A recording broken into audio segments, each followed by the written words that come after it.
Hi, this is Kurt. Just want to let you know we had a couple audio issues with this episode. I think it's still very listenable, but we are constantly working to improve our sound quality. Our number one thing is to give you good content, and number two is to improve the sound quality. So stick with us. We think we're working things out, but it'll take a little while. Thanks.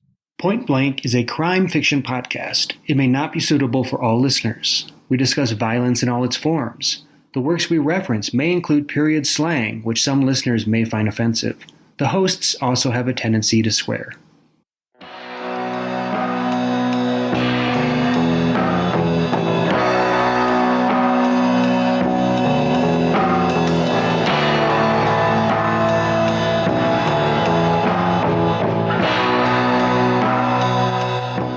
Hard-boiled, noir, detective fiction. This is Point Blank.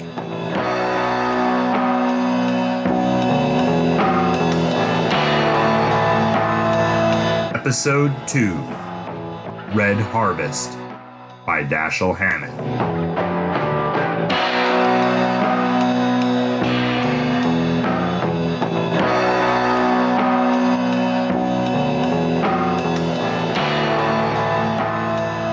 Welcome to episode 2 of Point Blank.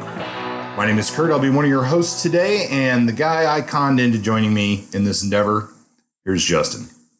Yep, that's me. We are here. We're ready to go.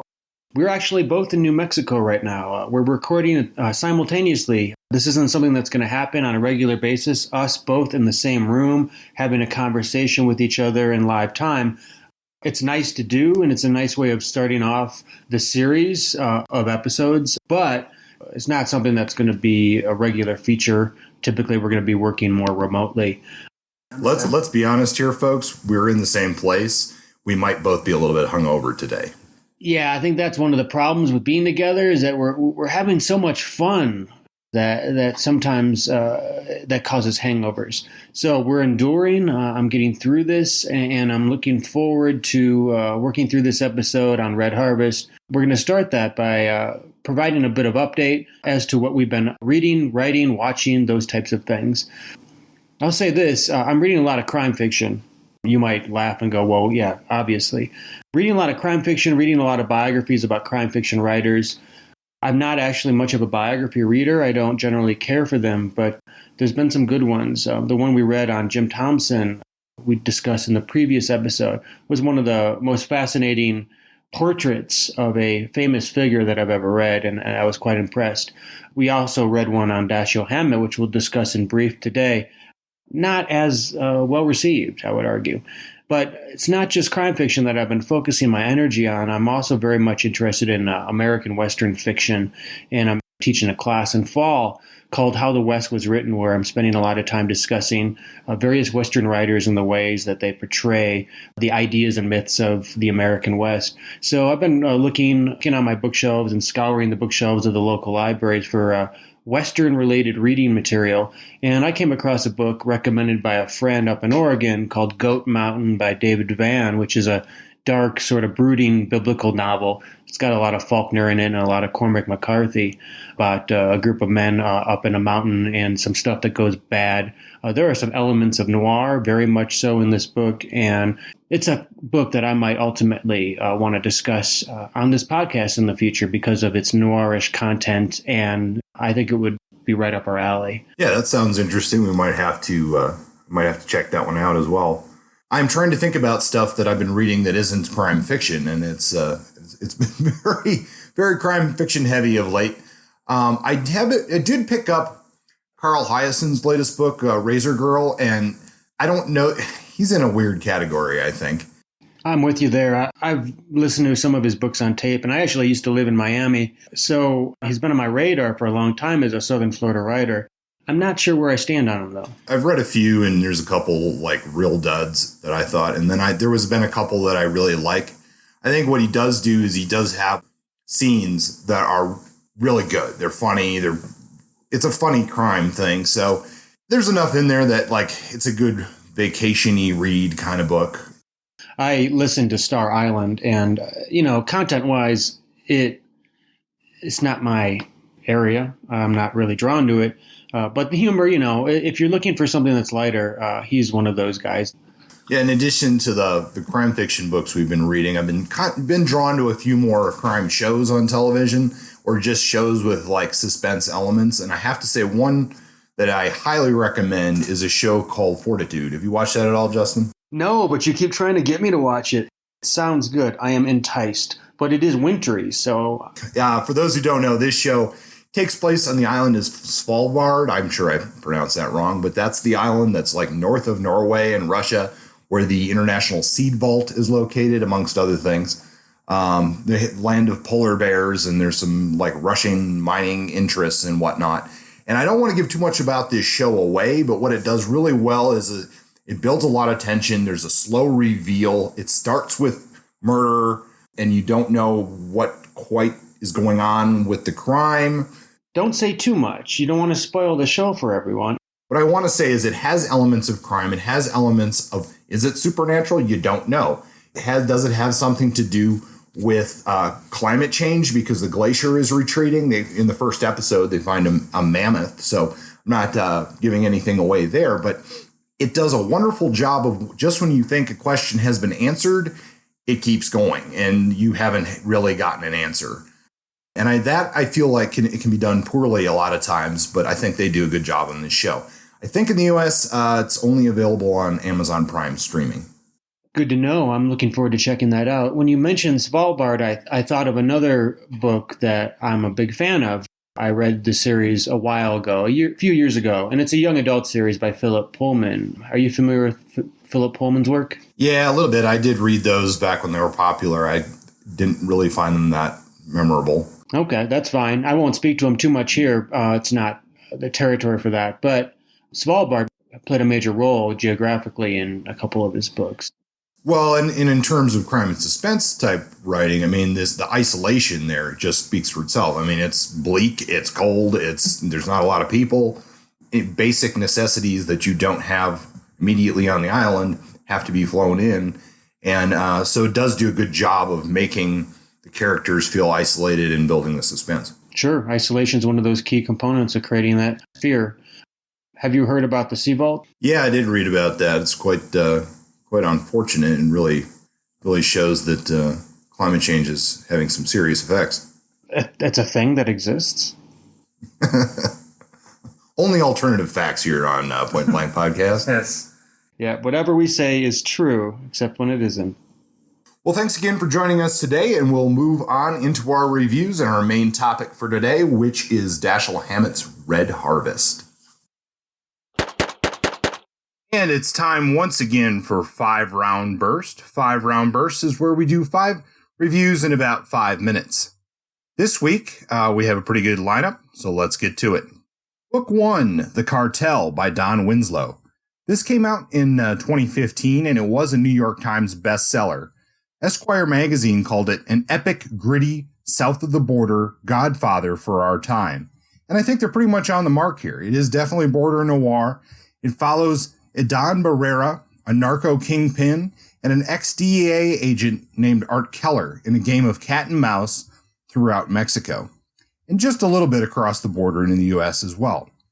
This one reads like it's ripped from the headlines, and the violence and betrayals feel real to at least what I hear about the narco wars along the border. There's many secondary characters in this. They come from all sides of the law, and I think that's what really works in this book. It makes it feel a little bit more real as Winslow brings in a lot of different perspectives, not only on the brutality of the drug trade, but also the cost of this war on drugs. I think he really does a good job with this novel. The first 2/3 are kind of standard fare, and the last 1/3 really speaks to the costs of the drug trade. And overall, this one is it's a real hit for me. I really enjoyed it. Number 2 is Savage Season by Joe R. Lansdale. This one came out in 1990. It's the first Hap and Leonard book, and you may be familiar with this because it is a very popular series. Also, there's been a television show now. Season 1 is out on Netflix, and really, I've read a few now in this series. It's really very good. The heart of the series is the friendship between Hap and Leonard. And Hap is kind of he was a war resistor during the Vietnam War. He's a white liberal. Hap is a black guy who's a Vietnam veteran. He's also gay and a bit more conservative. And the give and take between these two is what really makes the series. I think Lansdale does a wonderful job of capturing what feels like a real, like, working class male relationship. This particular book brings in Hap's ex-wife and a bunch of ragtag radicals, and they're looking to score a lot of lost cash. Overall, this one's a hit, and it's a great start to the series, which I'd highly recommend anything in it. Number 3 is After Dark, My Sweet by Jim Thompson. This one came out in 1955, and we talked about Jim in our last episode, and this book is pure Thompson. From the cover, it's a novel of twisted lives and tormented loves, a crazy scheme involving kidnapping, murder, and something much, much worse. It follows the story of William Kid Collins. He's a former boxer who's now been in and out of mental institutions, and he meets up with a woman named Faye Anderson, and she lures him into a plot of kidnapping, and it just spirals out of control. It's classic Thompson, and definitely a hit, good right in the jaw, I'd say. Number 4 is Seattle Noir. This one came out in 2009. It's edited by Kurt Colbert, and it's part of the Akashic book series where there's got to be, a couple hundred of these out by now, where they take a city and then feature that. All the short stories are focused around that city. I've read some hits in this series, and this one is a miss, I'm sorry to say. Maybe it's because this is my new hometown, and these stories just don't evoke the Seattle that I see coming to noir stories, or maybe it's just something about this misses the mark. So this is a shot that flew wide of the Space Needle, and it's definitely a miss. Coming in at number 5 is a nonfiction selection. This is The Invention of Murder, How the Victorians Reveled in Death and Detection and Created Modern Crime. This came out in 2011. It's by Judith Flanders. And there's a lot here for crime fiction fans, history fans as well. This book shows basically how crime became part of our popular entertainment. The transition from just looking at true crime to coming into ballads, plays, books, theater. Overall, this is a pretty good one. It does have a little bit of a problem when I see a lot of history books like this, is that it's hard for the author or the editor to separate the academic from the popular fiction. And sometimes it feels a little too academic. Sometimes it feels a little too popular. Had they got that balance right, this would be a surefire hit. That said, it's still a good book and well worth your time. So thanks again for joining us for 5-Round Burst, and on to the main topic.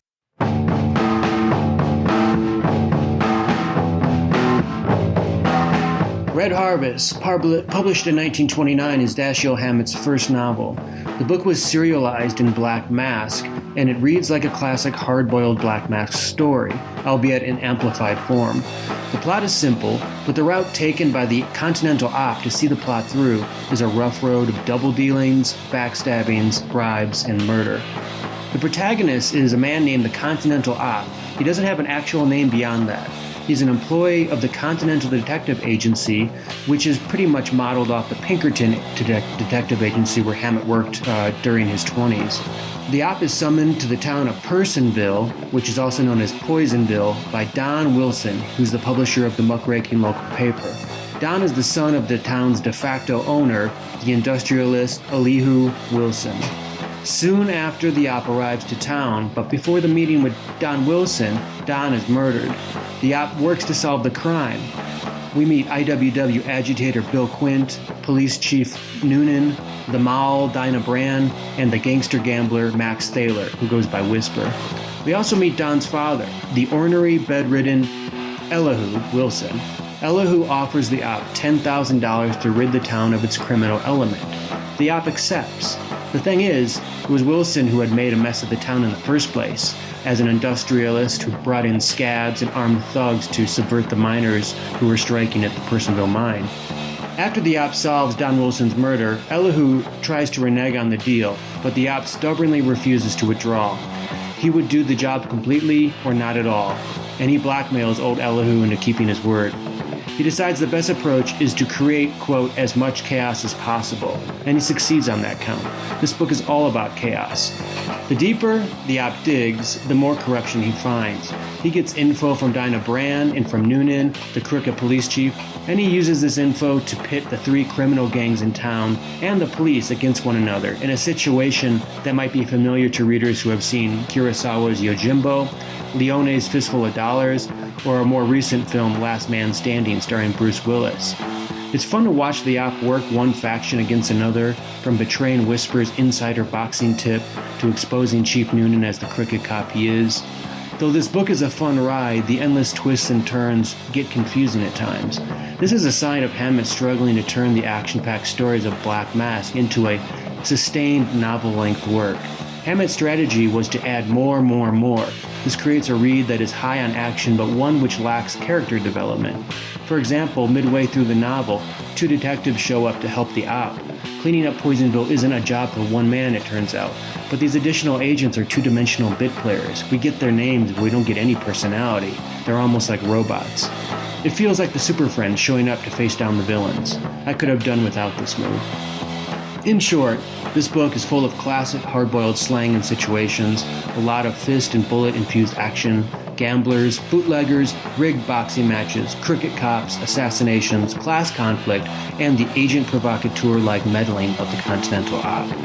Given its freshness for the time, its exciting narrative, and its place in history, I give Red Harvest 4 stars, or in terms of blasts, 4 kill shots to the heart and lung region, and because of the 2-dimensional characters, 1 near miss. You give that 4 stars, Justin?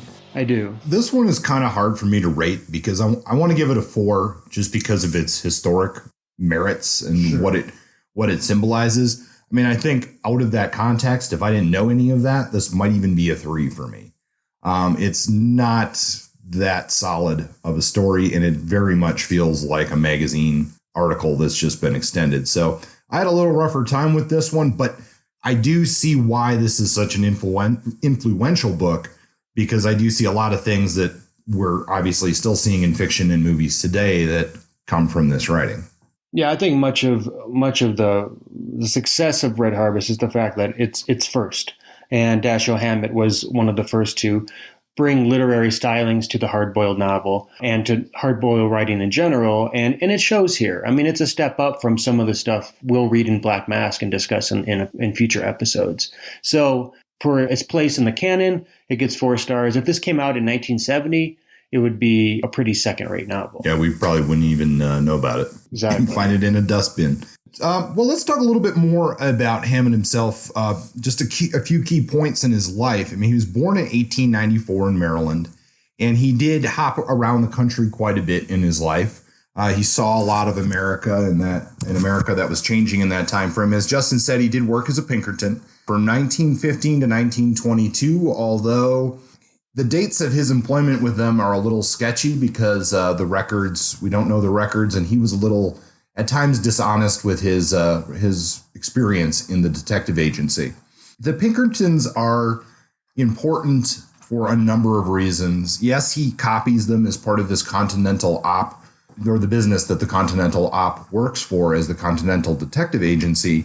But the Pinkertons also do play a pretty big role in the mystery fiction because they're kind of, at times, especially in the late 1800s, they were viewed as like the premium detectives. Like they were the one, if you mentioned detectives, this is who you're kind of talking about.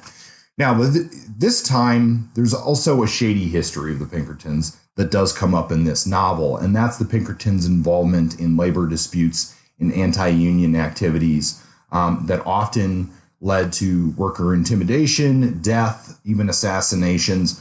Whether or not the Pinkertons were directly involved in some of those things, we don't know, but they were certainly very closely related to most of those things. So Dash, let's call him Dash. I'm going to call him Dash, Justin. Dash Hammett. Yes. With a cape flying behind him. What a man. Mm-hmm. Well, anyway, he did serve in World War I as well, and this is important. He didn't serve on the front in Europe. He served stateside, but he would contract tuberculosis in the military, and that would plague his health for his entire life. It was the kind of illness that is sort of a blessing and a curse for him, because without tuberculosis, he might have stayed on with the Pinkertons and never developed his writing career. Yeah, I'll personally take the tuberculosis free myself. But yes, we do get these novels out of that. And he really, I think he enjoyed this work as a Pinkerton to some degree, but we'll find in his life that he has a lot of mixed reactions to some of these things. And we'll get into that a little bit later. But he would go on to serve in World War II as well, up in the Aleutian Islands.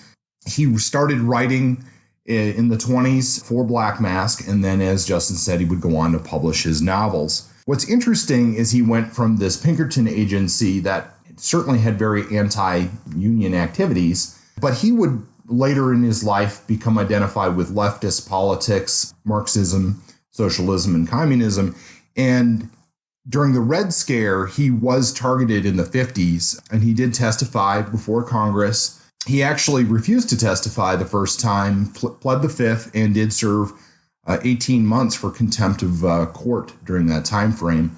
He would go on to testify again, where he would agree to testify on his own activities, but he would refuse to testify against anyone else.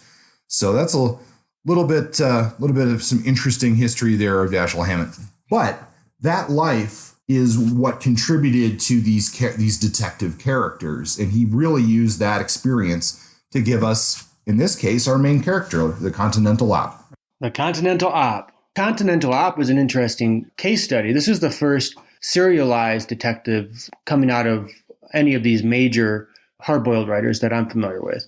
And it was the first one that Hammett used. He used them in a few Black Mask stories, and then used them both in Red Harvest and in the follow-up to this novel.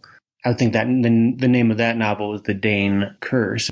The Continental Op is a character that has a direct tie to Hammett's experience as a Pinkerton, in that he used as a model a guy by the name of James Wright. He used the guy who hired Hammett as a Pinkerton and sort of served as his model as to what a detective looks like. And portly man, he's squat, tough, and this is a lot of the same character profiles at the Continental Op. But he does say that the Continental Op is the detective that every detective thinks they want to be. Does he say that about the Op, or does he say that about Sam Spade, who is actually... No, he says that about the Op. Dashing. Okay, that's interesting, because I thought he said that about Spade. He may have said it about Spade as well. I mean, but it is this idealized character. And I think we see that in this novel as to how he deals with the situation, because ultimately this is a clean up this town novel, right? Yeah. And I think that's what he is trying to work out of his Pinkerton days, is like that's what he thought they were trying to do, is, we're trying to make things all better. Yeah. And that wasn't always the case. Well, the problem is a problem of definitions. What is better? For whom is it better? These types of questions don't necessarily get asked when you're just doing your job. But looking back, I wouldn't be surprised if Hammett was thinking these thoughts when he's struggling with his past actions with the Pinkertons and his actual political beliefs, which tended to be leftist.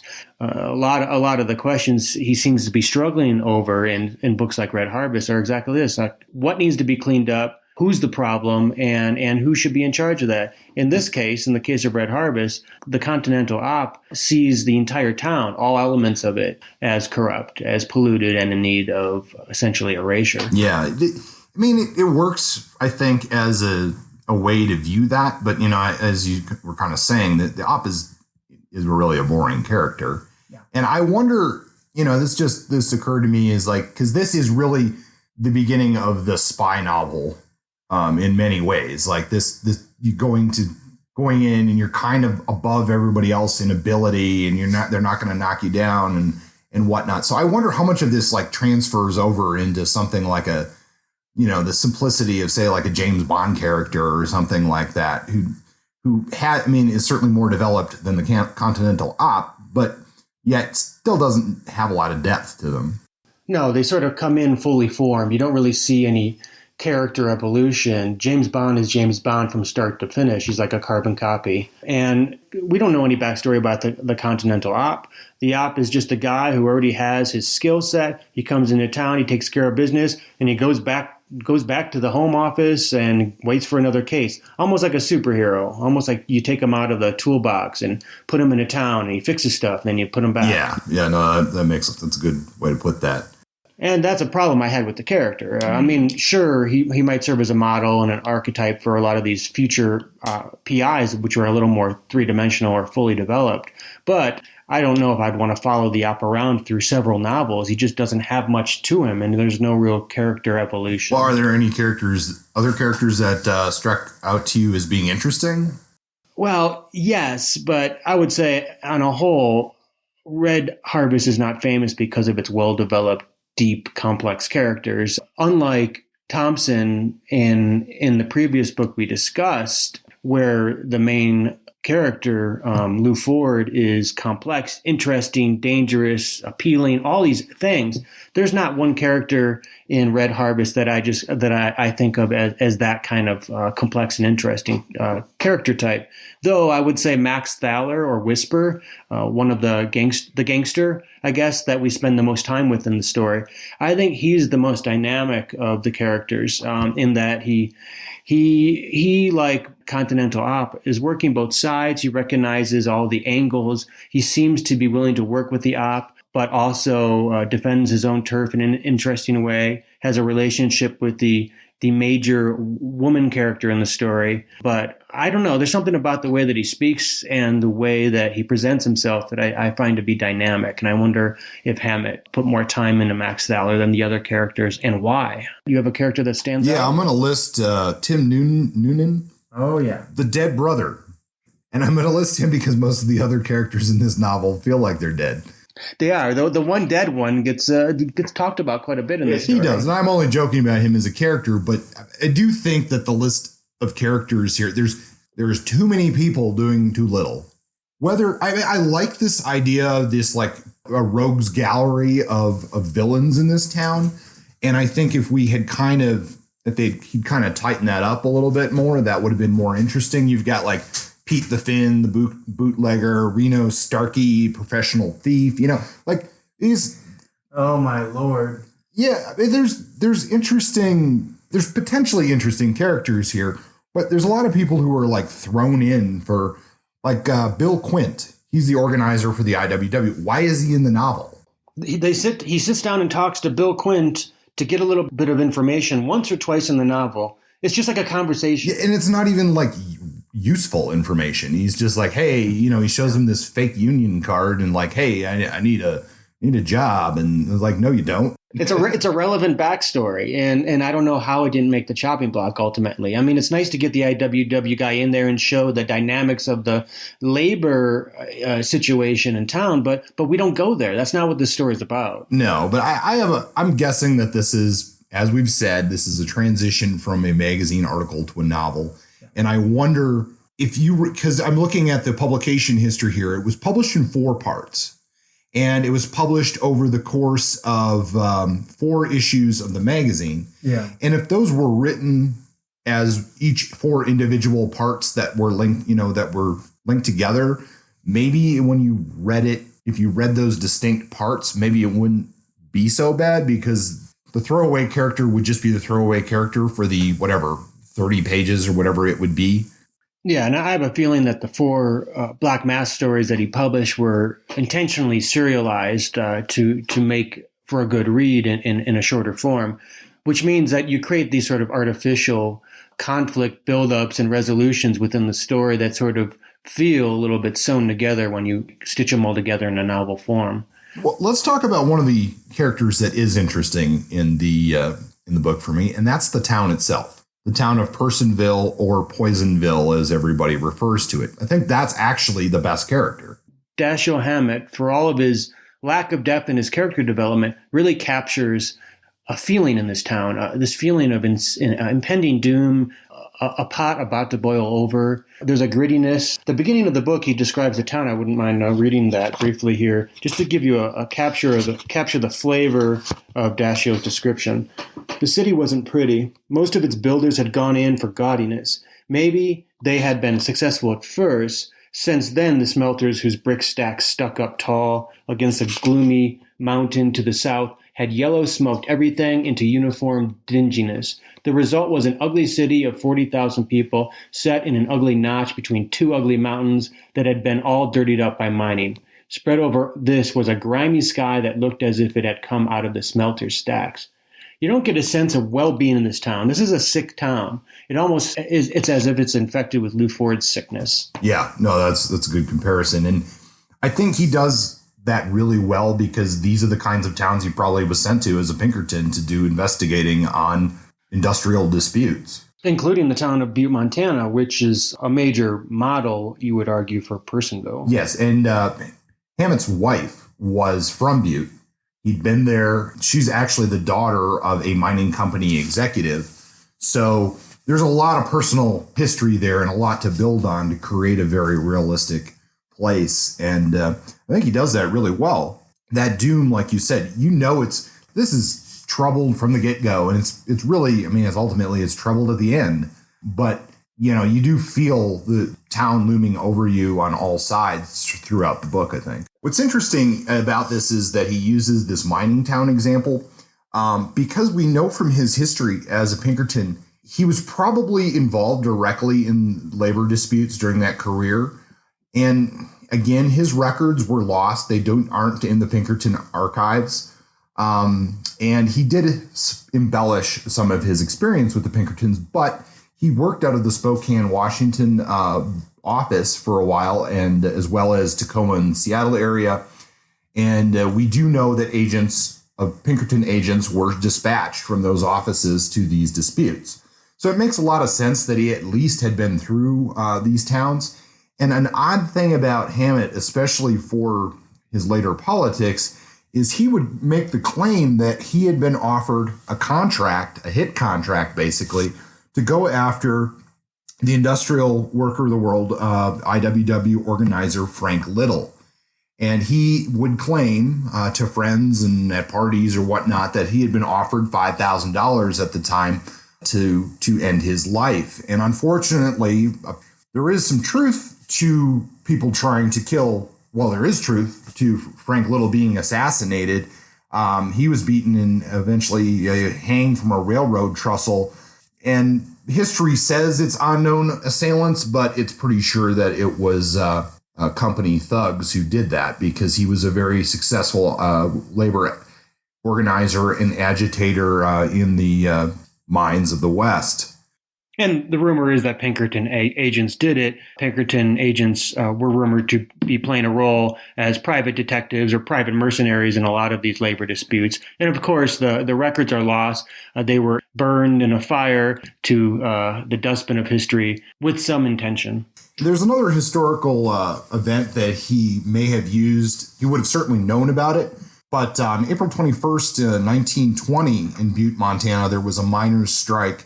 They were working for the Anaconda Copper Mining Company. There was a clash between guards that fired on the striking miners, and they killed 17 of the miners. And it's known today as the Anaconda Road Massacre. That's that tension in Butte with those miners is probably one of the inspirations for this story. I think Red Harvest is in part historical fiction, in part personal experience, and in part exaggeration from Dash's sort of inflated sense of his involvement as a Pinkerton in a lot of these sort of historic moments. Certainly, his tendency to exaggerate is no less than Jim Thompson's, who we discussed in the previous episode. According to his biographer, Richard Lehman, in the book Shadow Man, quote, In a half self-serving, half playful manner, Dashiell Hammett characteristically amplified his stories, rewriting, revising, even inventing accounts of his experiences. This Pinkerton exaggeration, or whatever it is but one example of Dash turning his past into something bigger than it was. I would speculate that part of this has to do with some of his frustration over being diagnosed with tuberculosis at a young age and being unable to do certain things physically that he was once able to do, like being a detective. Well, what did you see in this particular book that might be interesting from how he actually wrote it? So I have a rabbit. Her name is Lucy. She lives in my house, and she's decided that during the recording of our podcast, she's going to essentially dig up all of her hay, not for any particular purpose, just to neurotically make sound. I think we're going to start a new podcast here, Justin. It's Digging Hay with Lucy the Rabbit. Yeah, I'm hoping that if we can't make past 10 episodes with this podcast, I say we shoot for the moon with Lucy digging hay. It might even exceed our All About Soup podcast. So craft-wise, looking at writing, how did Dash write this novel? Well, we sort of mentioned that. I think one of the biggest craft issues I have with this story is the fact that it feels like a whole bunch of short stories sort of sewn together. And while it's not uncommon for writers to start off as short story writers and build toward novel-length works, and even to take short stories that they've written and expand them and turn the characters in those stories and the settings in those stories into greater, more complex plots that work in a longer format. The problem here with Hammett's first novel is that those threads are visible. I think you can tell certain places where the short stories were melded together are sometimes artificially, rather than feeling like a complex plot that needs 100 or 200 or 300 pages to be explained. It just seems like Hammett took various plots from various stories and just layered them haphazardly, one atop the other. And it makes for a read which is sometimes difficult, sometimes confusing, and ultimately full of action, but low on depth. What this reminds me of a lot is the book that I read called The Fast One by Paul Kane, not related to the other more well-known Kane of James Kane, yeah. Yeah, James Kane. But again, it does feel like that extended magazine article. It's got the sort of pithy, terse dialogue that we've come to know and love in hard-boiled literature, that sort of masculine, punchy, street slang-filled dialogue. He's got that. He's got the solid descriptions. We saw that in his description of the town of Personville, even the first line in the story. I first heard Personville called Poisonville by a red-haired mucker named Hickey Dewey in the big ship in Butte. Like, there's some alliteration going on here. There's these very short syllabic words. It's just punchy. It just feels like a punch in the jaw. What was that name again? Hickey Dewey? Or is this, I think we're going to start a new segment that's dedicated to highlighting the worst or most amusing name in every piece of noir or crime fiction we come across. We came across one that we'll talk about in our next episode for The Big Sleep. Then, well, no, should we reveal the name that we love? Teaser for next week's episode. We're going to spend some time talking about our favorite new side or minor character in a noir or detective fiction novel, Puss Walgreen. Puss Walgreen. Hickey Dewey, who we never meet. Let's do this right, Justin. Okay. And the winner in the Red Harvest, terribly named or amusingly named character, Hickey Dewey. Ta-da! Applause. We can't all be Puss Walgreens. No, we can't. We have Hickey Dewey. We have some terse, punchy writing. We have a plot that builds in a weird, haphazard way. But, you know, the town, the chaos is pretty palpable in this story. Well, and let's not forget, I mean, despite the fact we're picking it apart, this often makes top 100 lists of best mystery and suspense fiction of the 20th century. I mean, it's only when you look at what came from it, it's a really good book. Yeah, and I think that's the big piece that we need to think about. It's the influence that elevates this book.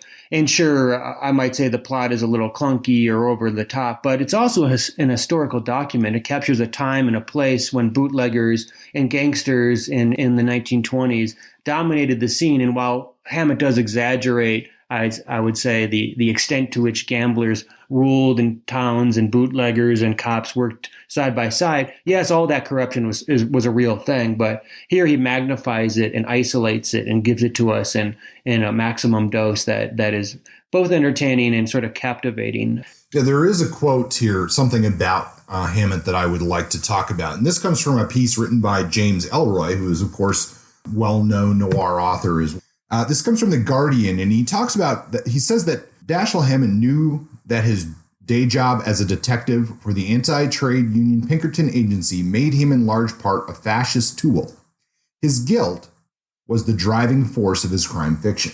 So do we see that in the Continental Op stories? Well, certainly in this one, you get a sense of there's almost a desire by the Continental Op to stir things up and to take down these fat cats in town. And he's not instructed by Elihu Wilson to terrorize the town. He's asked to leave, essentially, and he refuses, in part because of some kind of ethical imperative that he must complete the job he does because he's a worker.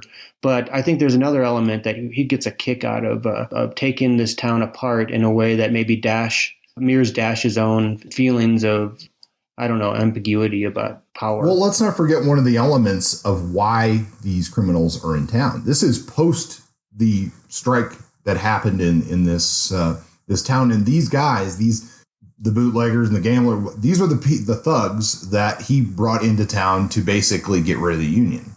These are Elihu Wilson's private mercenaries, essentially.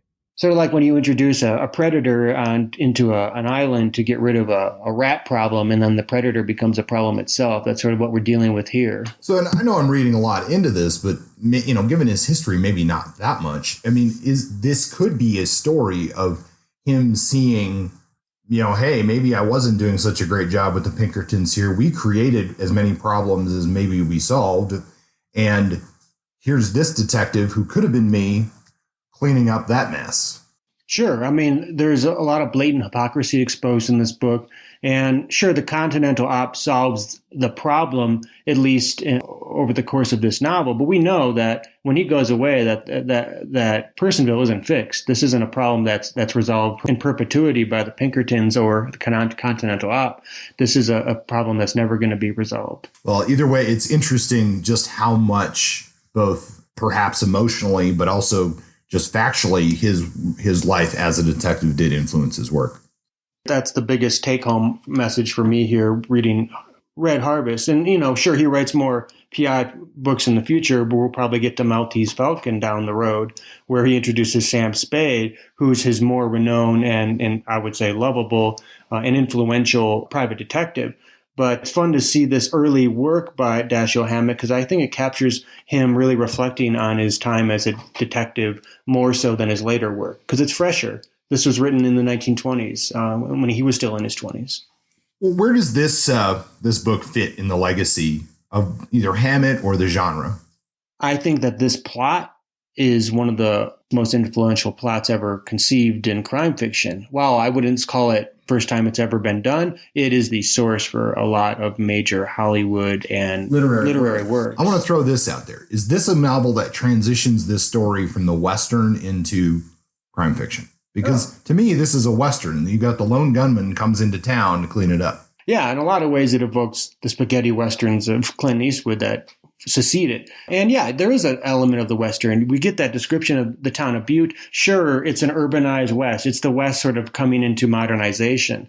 But it's got that dusty, palpable, earthy sort of feel that is common in Westerns. You have the quote-unquote good guy, who is sort of more of an anti-hero, coming into town to deal with the bandits, the banditry, the corruptions, the bad sheriff, and fix things. So yeah, you get a lot of the gunplay that's common in Westerns. You get a lot of the terse, masculine dialogue that's a common feature of Westerns. In a lot of ways, this is a hybrid form that sort of brings the two genres together. It shows just how much noir and detective fiction is influenced by Westerns and vice versa. I don't know that we have enough literature in our background at this point, but I think this is a book we're going to reference back to a lot as we explore the fiction that comes after it. Red Harvest is one of those books that's both going to be copied by hack writers, but it's also one that influences some of the better literary writers who practiced mystery, crime, or noir fiction in the future, including Chandler, who is largely influenced by Hammett's early work. Yeah, I think we'll probably be discussing this book just again next episode when we talk about Chandler, and particularly in his essay, The Simple Art of Murder. To bring it back to the Western one more time, there was an article in Salon.com in 2005 talking about the 75th anniversary of Red Harvest being released. And they make the argument that it's not only still relevant to us, it's actually being revisited as a plot in such shows as HBO's Deadwood, which is a Western, which I think is an interesting way of thinking about Deadwood, because if you've seen that show, and I love Deadwood, I think it's a great show, you're dealing with a lot of the similar type of power conflicts in a town, and how a sheriff does come to town who might sort of serve as an operative, sort of shake things up and pits rival competitors against each other. I don't know. I think that it's a provocative case. Definitely. I mean, I think as a commentary on power and corruption in any kind of closed or somewhat closed community, it definitely speaks to that. It's going to be kind of a universal theme. One of the two plots that exist in the world, according to some people, you have a stranger comes to town or a person goes on a journey. In this case, the stranger comes to town, and we get to see the town through their eyes, and we get to see how they shake up this town and leave it changed forever. So, but in terms of legacy, it's well known that Yojimbo by Kurosawa was influenced by Hammett's work. It could be Red Harvest that was the primary influence. It could be The Dane Curse. It could be The Glass Key. There's some argument there. But Kurosawa certainly was influenced by Hammett's writing, his early hard-boiled writing, and his plot development. In addition, the movie by Sergio Leone, Fistful of Dollars, which is actually the first spaghetti western starring Clint Eastwood, also carries that Kurosawa plot, which was borrowed from Hammett, the idea of rival power mongers in a town and how a stranger comes in and shakes things up, pits them against each other. It's a similar, almost cliched formula now, but that's rooted in Hammett's work. Yeah, and a little bit newer versions too. The Coen brothers cite a lot of Hammett's work as inspiration. The movie Blood Simple, for example, it takes its title from a line in this book. And also the film Miller's Crossing has a lot of elements that are found in Red Harvest as well. And this is an interesting little pop culture thing here I just found on Wikipedia, Justin. I hadn't heard this one before. The fake working title for George Lucas's film Return of the Jedi was Blue Harvest. Yes, I'm really not sure why, but there you go. I remember that from when I was a child. I was 6 when Return of the Jedi came out, and I remember reading about the lore of Return of the Jedi and seeing that sign that said Blue Harvest, because they were filming, I think, in the Yuma Desert. I've always remembered that. I remember, what's Blue Harvest mean? I didn't know it then, obviously. I wasn't an expert in crime fiction at the age of 6. But looking back, it's funny how those things in my life sort of have connected. And there you've got it. Red Harvest connects to Star Wars. Right. Therefore, maybe my rating goes up. We're really just talking about Star Wars and all this. Justin, you are being such a puss Walgreen right now. I'm not sure if that's a compliment or not, but I'll take it.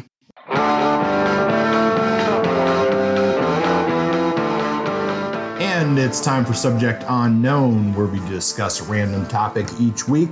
And this week, what I want to talk about a little bit is how we find the books for the show and find the books for the reviews. And the reason I bring this up is because for me, crime fiction is a relatively new genre to take seriously, I guess, to really dig into it.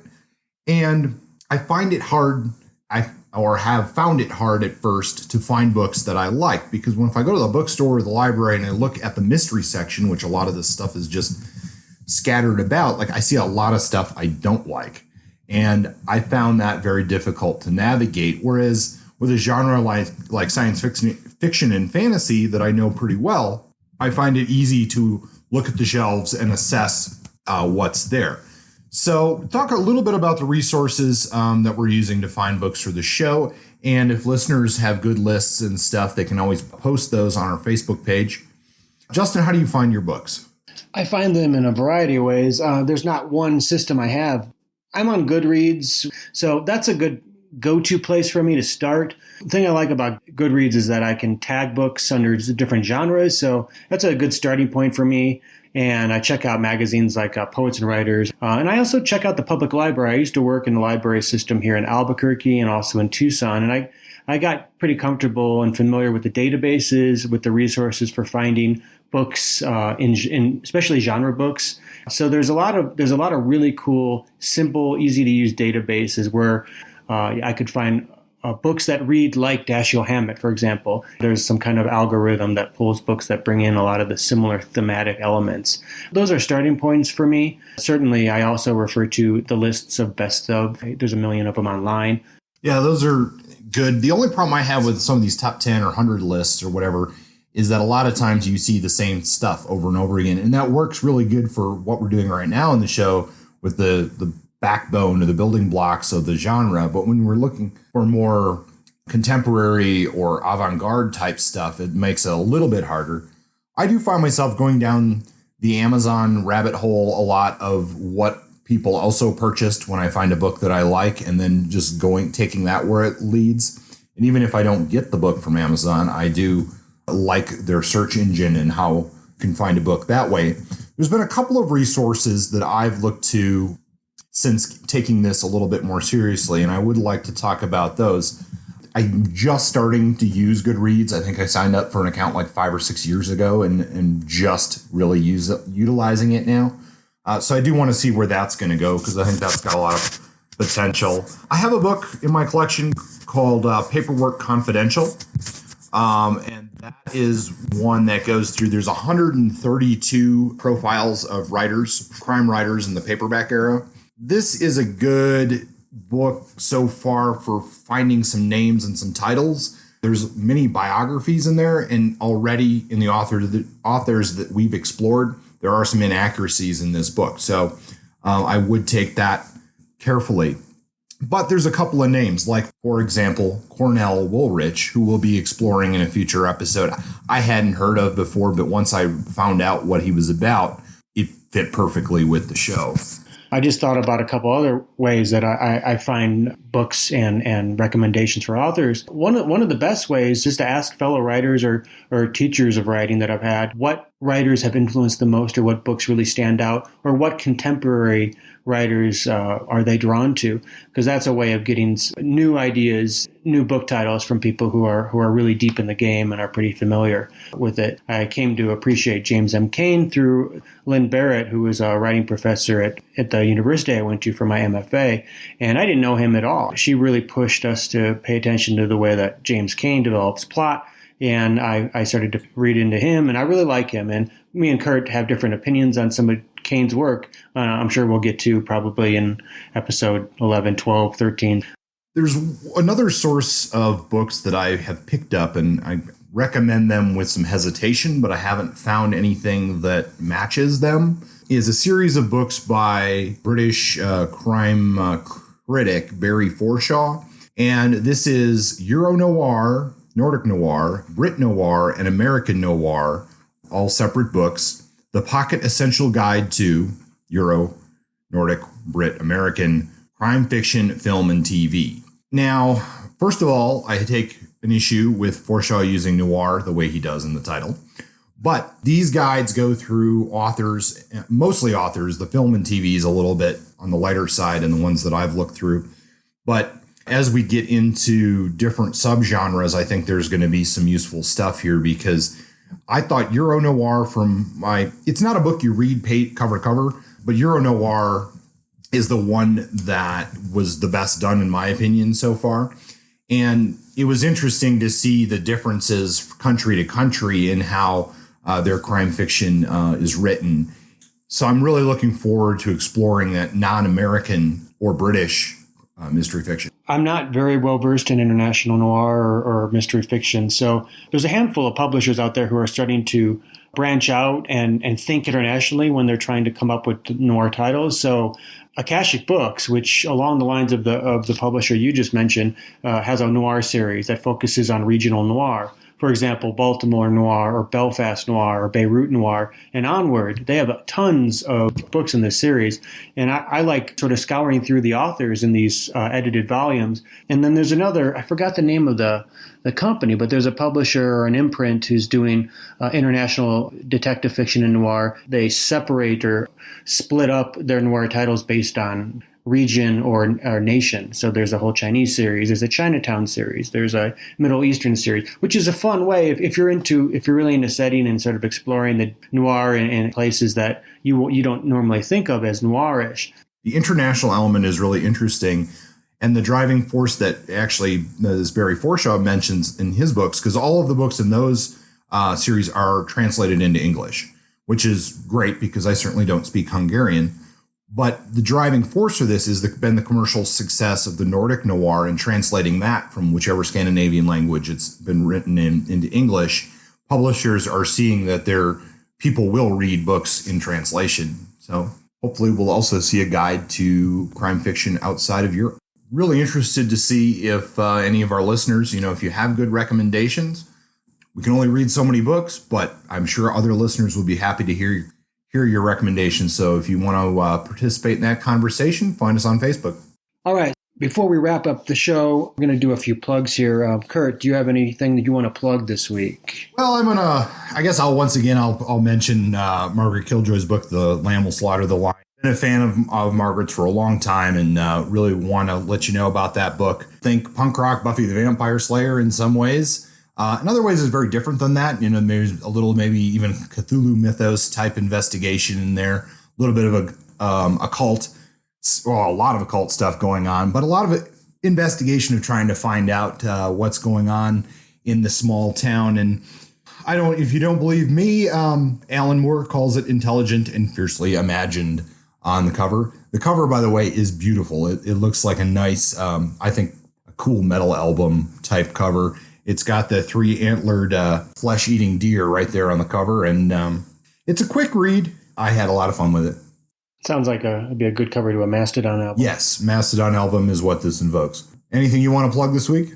Sure. Before I do, though, for those who are interested in picking up Margaret's work, where would they go? Is that it? Yeah, it's published by Tor. Of course, it'll be available on Amazon or your local bookstore. I would recommend trying to get it through a local bookstore if you can. But with Tor Publishing, it should be pretty widely distributed. All right. I'll plug something.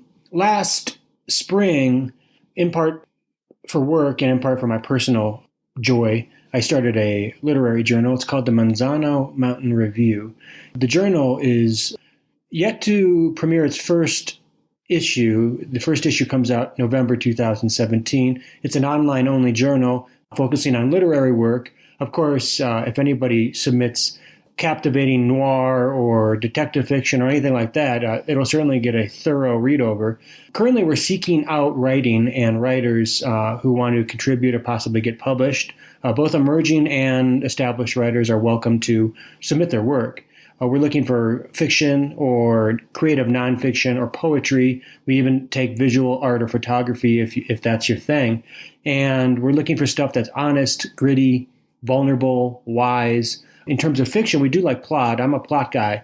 But at the same time, the characters have to be three-dimensional. We like complicated, flawed humans. So if that's your thing, please submit. You can go to manzanomountainreview.com and seek more information that way. And if you have any questions about the journal, you can contact us here, and I'm happy to take those questions. Okay, well, that wraps up episode 2. If you're interested in reading along with us, here's a list of future episodes. Episode 3, we're going to cover The Big Sleep by Raymond Chandler. Episode 4, we have Charles Williams' Scorpion Reef. Episode 5, we're going to tackle Strangers on a Train by Patricia Highsmith. So if that's your interest, please read along with us. If you want to contact us, we have a webpage now. It's pointblankpodcast.com. Go there to check out episodes we've done in the past, episodes in the future, and more details, including websites and citations and further research for each episode. If you want to contact us, we do have a Facebook page. You can contact Point Blank, Hardboiled Noir and Detective Fiction. Find us there and like us. You can also contact us at Gmail. We have pointblanknoir@gmail.com. If you have any questions, you want to throw out some suggestions, or you just want to yell at us, spread the word. Go to iTunes and give us a rating if you like us, preferably a good rating. Also, tell your friends.